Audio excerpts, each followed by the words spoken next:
Fala, jovens! Tudo bem com vocês? Luciano Filho aqui. Bem-vindos ao Sábado 14. E hoje vamos falar de Pânico 7. A minha franquia favorita chegou no 7º capítulo. E desde já eu vou falar que esse vídeo vai ter spoilers. Eu vou falar sobre tudo que eu achei do filme, pontos positivos, pontos negativos, revelação, tudo. Então, se tu ainda não viu o filme, eu recomendo que não veja esse vídeo, tá certo? E assim, eu decidi fazer dessa forma, vai ser um vídeo cru, porque eu não vou perder muito tempo, não vou perder o time pra enfeitar, sabe? O que eu botei aqui foi o meu quadro do Pânico 7 que eu mandei fazer, minha franquia favorita, né? Não é o meu filme favorito, mas desde já eu falo que é um filme ok dentro da franquia. E na minha opinião, Pânico continua sendo uma franquia sem nenhum filme ruim. Mas calma aí que vou falar bastante sobre esse filme específico, tá bom? Eu não quero me prolongar muito sobre o que aconteceu com a produção desse filme. Foi muito movimentada, polêmica, sai ator, entra atriz. Foi uma loucura, né? Até chegar ao que conhecemos hoje nos cinemas. Então, o que eu quero falar aqui é mais especificamente sobre o filme em si, tá bom? É difícil dizer o que vem na cabeça quando falo de Pânico 7. O primeiro Pânico que eu vi no cinema foi o Pânico 4. E eu nunca vou esquecer o choque que eu tive naquele filme quando eu descobri quem era o assassino. Eu fui surpreendido, eu me senti traído. Eu adorei aquele filme e eu acho que é por isso que eu tenho o Pânico 4 como um dos meus favoritos. Aí veio o Pânico 5 em 2022. Eu me decepcionei muito com esse filme por causa de muita piada, muita brincadeira, muitos personagens levando o massacre como um jogo de detetive e ladrão, sabe? Eu não gostei. Aí veio o Pânico 6, que eu já me identifiquei mais, que eu gostei mais do assassino pelo fato dele ser mais brutal que os anteriores, né? Então, eu gostei. Eu não me importo se a Sidney tá ou não tá no filme, desde que o filme seja bom. Eu gostei de Pânico 6, me identifiquei mais com a Sam e com a Tara no sexto que no 5. Então, pra mim foi ok. Senti falta da Sidney, mas entendo os motivos que fizeram ela não estar no 6 e apoio ela. Eu concordo com ela. Ela não deve se rebaixar, se minimizar. Ela tem que exigir aquilo que ela merece. E se não foi dado, beleza, não vou participar. Mas nem por isso eu vou desejar que a franquia fracasse. E isso serve para Pânico 7. A Melissa Barreira saiu da franquia, a Jenna Ortega foi atrás. Foi ruim o que aconteceu com ela. Eu não concordo com o que aconteceu com a Melissa, dela ter sido demitida apenas por expressar a sua opinião. Mas nem por isso eu desejei que Pânico 7 fosse ruim. Pelo contrário, eu desejei que desse tudo certo, que fosse um filme bom, que desse jus à franquia como um todo. Como eu mencionei anteriormente, com todos os filmes bons. Nenhum ruim, nenhum péssimo, nenhuma porcaria.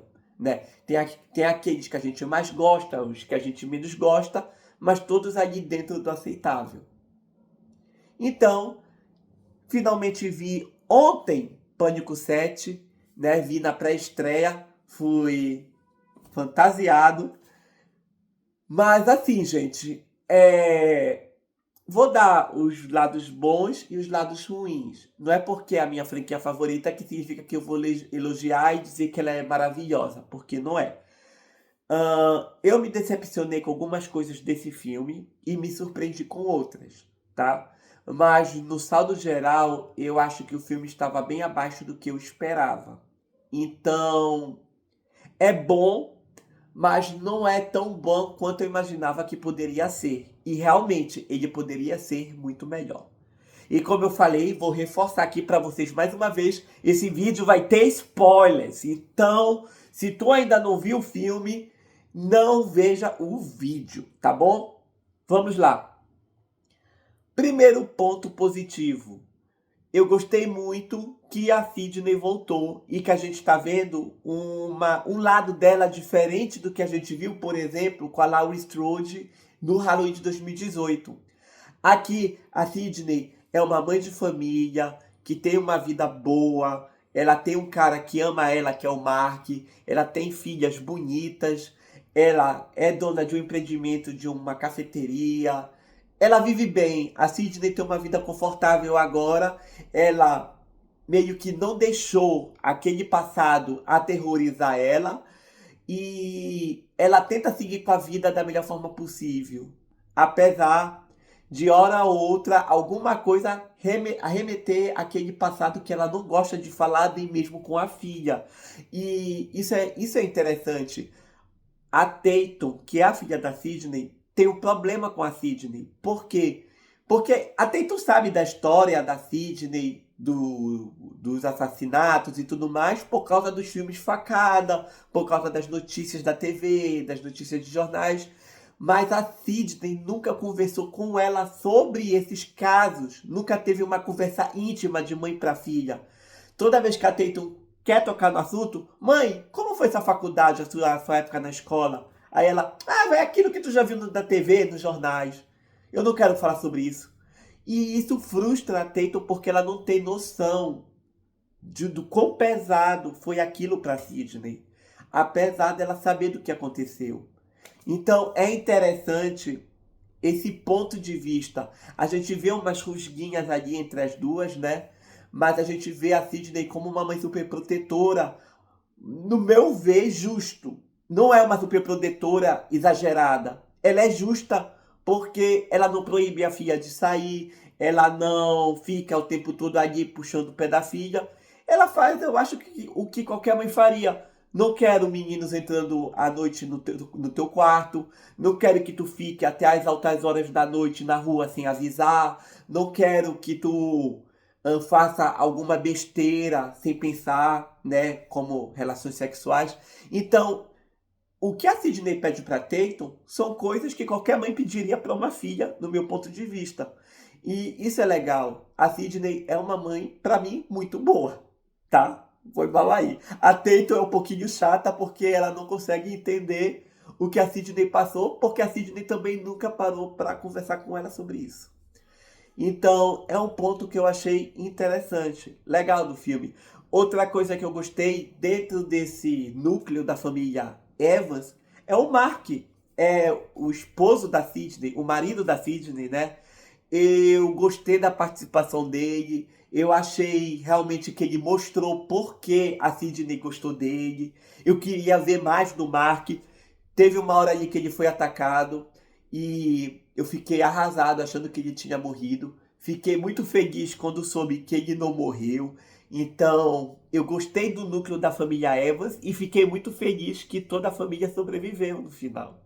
É isso. Chega de final triste pra Sydney. Deixa ela ser feliz um pouquinho. Eu tava feliz de ver a Sydney feliz. Entende? Então, ok. Aí temos o ponto. Outro ponto é o núcleo de amigos da Tatum, né? São os amigos que vão ser bucha de canhão pro novo Ghostface. E aí temos o namorado dela, que é o Ben, que faz muita alusão ao Big, Ben, entendem? Tem a melhor amiga dela, tem o esquisitão, tem a.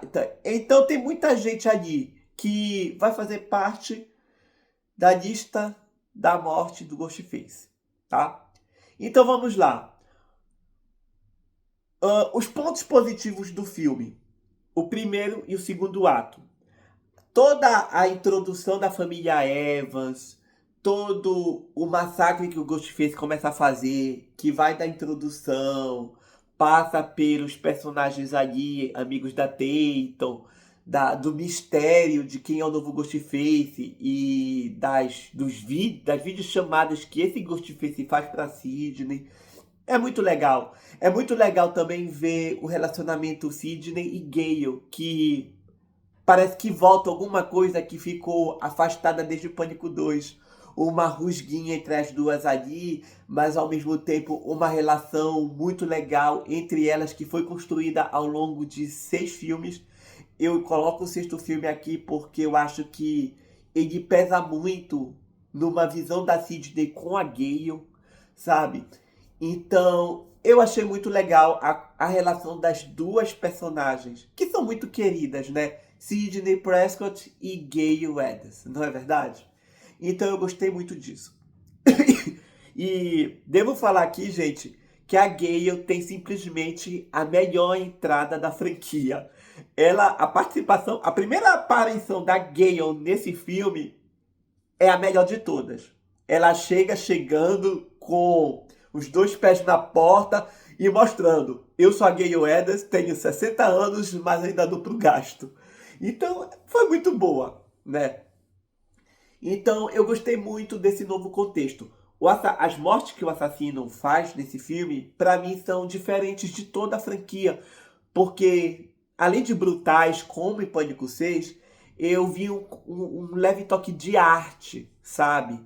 Ele mata, mas parece que a morte em si é artística, não é uma morte assim, apenas visceral. É uma coisa bonita, sabe, de se ver. E em algumas mortes, não vou generalizar aqui, tá? Mas é uma coisa bonita. Então eu gostei desse novo tom do Ghostface. E não só do Ghostface, mas do filme. Eu achei esse filme mais sério que os outros. Ele se leva bem mais a sério, é mais assustador nesse sentido. O Ghostface, ele atua mais como um fantasma mesmo do que como uma pessoa. Tem horas que a câmera mostra a máscara assim sumindo na escuridão ou aparecendo do escuro. E são situações assustadoras que são tensas. E eu achei isso muito legal. É um novo Ghostface interessante que, como qualquer outro filme, apanha, cai, tropeça, mas ao mesmo tempo parece ser imparável. Parece que ele não para. Ele cai, mas levanta e continua com a mesma agilidade para perseguir as suas vítimas. Eu gostei disso, sabe? E o filme é muito frenético. A partir que as mortes começam a acontecer, gente, não para. É perseguição atrás de perseguição, é mistério para descobrir quem é que tá fazendo as videochamadas, para descobrir se o Stu tá vivo, se o Stu tá morto. E é uma loucura, sabe? Então o filme realmente não para, ele não te dá tempo de respirar. E vai assim até o final, né? Então eu gostei como o filme é frenético, não tem aquele tempo de ai, que chato, sabe? Vai, vai, vai, vai. E é bacana isso, eu gostei. Eu achei esse filme como um dos mais frenéticos de toda a franquia, se não o mais frenético, tá? E basicamente, mais uma coisa, 2 coisas que eu gostei do filme só para finalizar esse ponto. A trilha sonora do filme é ótima, a trilha sonora é impecável e, para mim, a fotografia. Eu achei aquela iluminação laranja, alaranjada do filme, que arremete muito ao pôster, muito boa. É uma nova imagem para a franquia. Eu acho isso legal, muito bom, sabe? Então, me chamou a atenção, me atraiu esse tom meio alaranjado que o filme trouxe. A fotografia, as cenas de perseguição. Eu gostei, sabe? Então, basicamente, é isso que eu gostei de Pânico 7. Se eu lembrar de alguma coisa, eu falo pra frente, tá bom? Mas sim, vamos falar agora dos pontos negativos? Porque sim, gente, tem e não são poucos, infelizmente. Eu queria chegar aqui e dizer que o filme é perfeito, mas não é o caso. Ele tem seus pontos negativos. E o primeiro ponto negativo que eu vou botar aqui pra vocês é a falta de desenvolvimento de personagens. E isso é meio curioso, porque acabei de dizer que o filme é frenético, ele não para. Ele vai, vai, vai, né? Mas ao mesmo tempo faltou desenvolvimento dos personagens secundários. E essa falta de desenvolvimento é problemático porque os personagens vão morrendo e a gente não tá nem aí pra ninguém, sabe? Então, faltou um pouco mais de emocional entre os personagens. Faltou um pouco mais da gente ver a Tatum conversando com a amiga conversa com ela, dizer que tá preocupada com ela. Faltou um pouco mais de relacionamento do Ben, que é o namorado da Tatum, com a Tatum. Temos ali vários momentos deles, mas faltou alguma coisa no final, tá? Eu acho que acabar do jeito que acabou foi...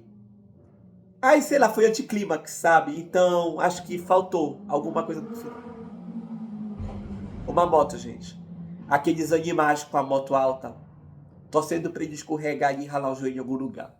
Mas tá, continuando. Então, eu acho que faltou. Outra coisa que faltou, mais desenvolvimento do Chad e da Mindy. Eles voltaram pro filme, beleza, estão ali com um papel diferente, mas ao mesmo tempo, não parece que é o mesmo Chad e Mindy do Pânico 5 e Pânico 6. Parece que são outros personagens. Se trocassem os dois por fulano e ciclano, daria no mesmo. Então, eu achei isso um pouco problemático, tá? Pra mim, seria muito bacana se o Chad explicasse, conversasse com a Sidney. Eu acho que eles, os gêmeos, nem sequer conversaram com a Sidney. Eu não lembro disso. Eu vou rever o filme, mas eu não lembro. Mas assim, faltou do Chad falar por que ele não tá com a Taria-san, onde é que elas estão. Faltou alguma coisa relacionada a elas, fazer uma ligação. Cadê a Sarah e a Tara e a Sam? Ah, estão sendo protegidas pela polícia. Mudaram de nome, se mudaram de cidade. Ah, elas decidiram se afastar. Elas estão seguindo com a vida delas. Alguma coisa que justificasse elas não estarem nesse filme. Por que o Chad e a Mindy voltaram? Porque querem ser ajudantes da Gale? Sério, eles estavam fugindo disso do Pânico 6. Eu lembro do desespero do Chad dizendo que não queria ser esfaqueado de novo. Aí, de repente, ele vem direto pro olho do furacão. Então, sabe? Faltou alguma coisa. Faltou algo que lembrasse mais o Chad e a Mindy do Pânico 6 e Pânico 5.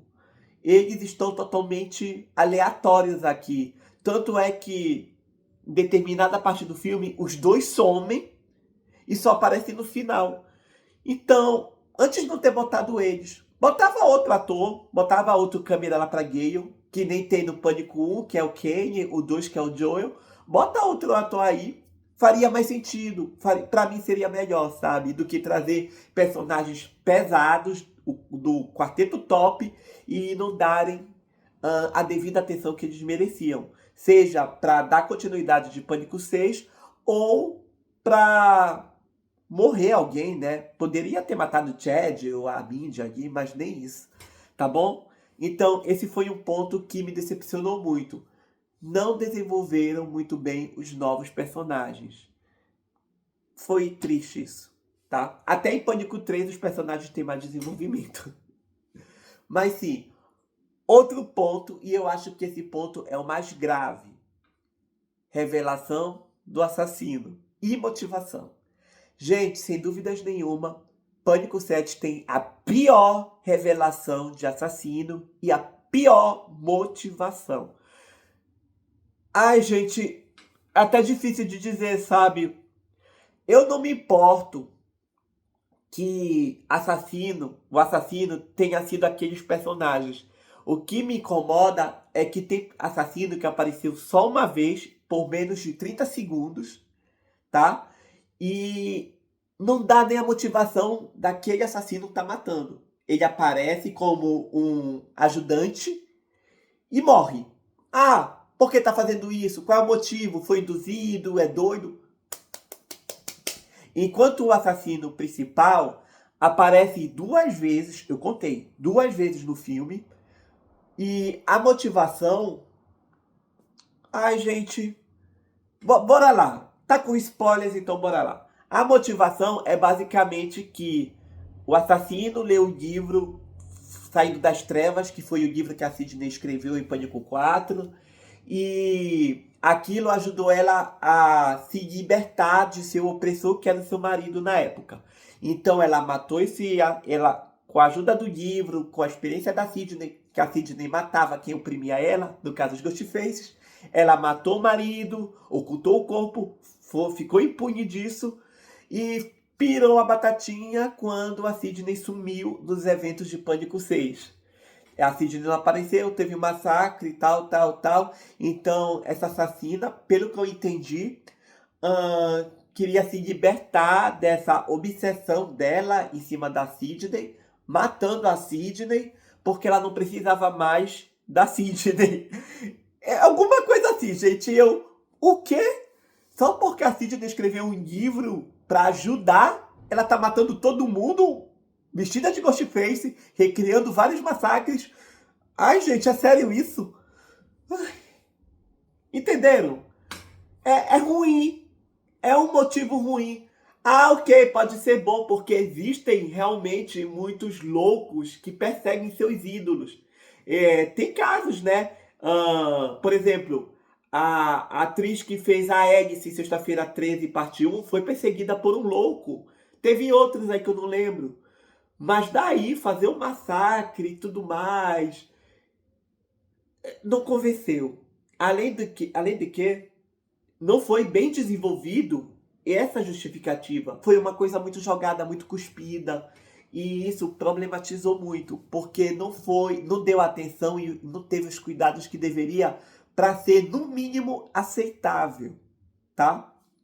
Então, além disso, essa assassina, quando se revela, fica doida. É aquilo, né? O assassino mascarado é cruel, a assassina na frente da Sidney em momentos do filme é sensata, é racional, mas quando tira a máscara é uma maluca esquizofrênica que sai fazendo caras e bocas, extremamente exagerada. E é isso.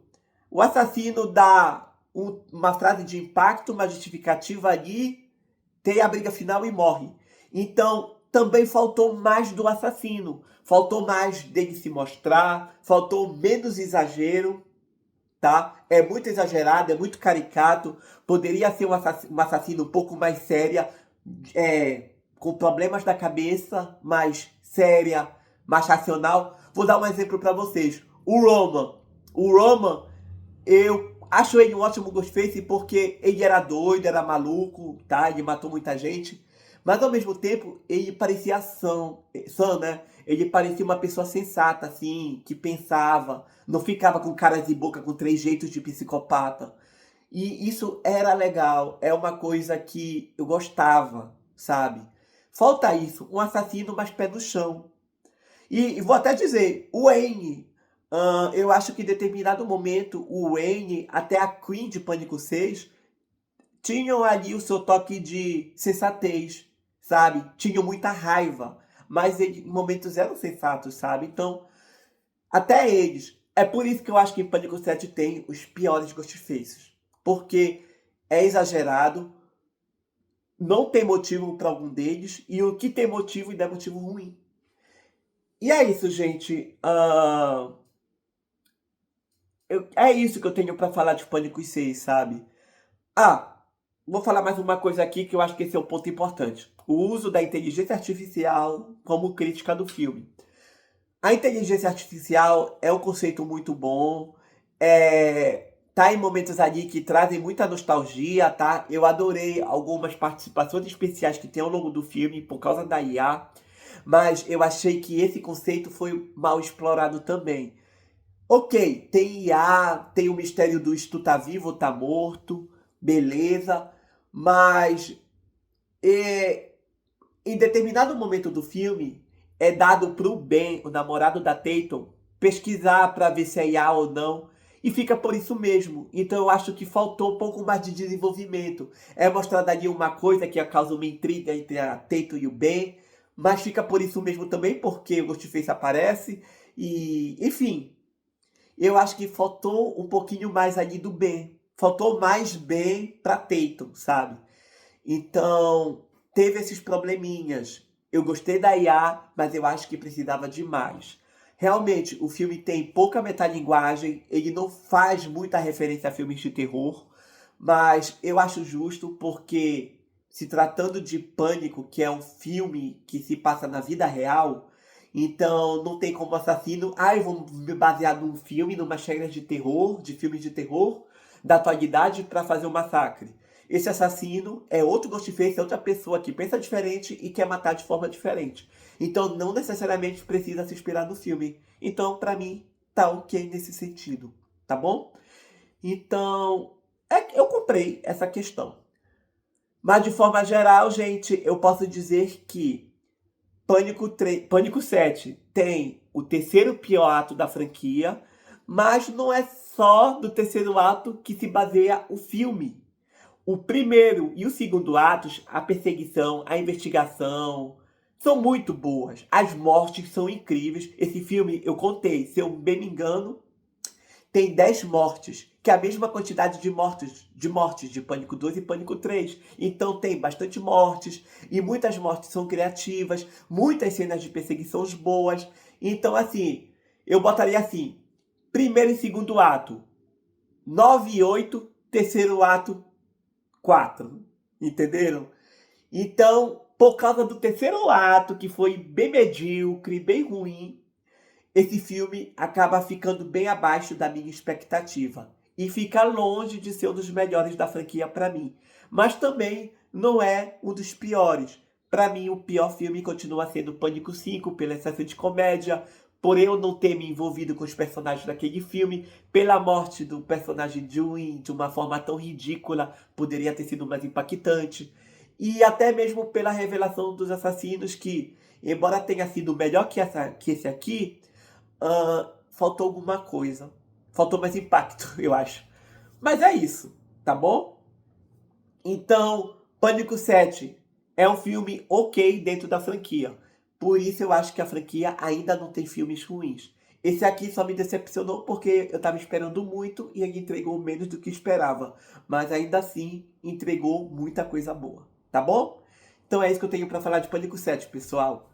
O que vocês acharam desse filme? Já viram ele? Comentem aí e respondem o que eu respondo se for necessário. E por favor, se já viram esse filme, nem adianta falar nada porque eu tô falando aqui no final, então vocês já viram todo o spoiler, tá certo? Então até o próximo vídeo, turma. Tchau!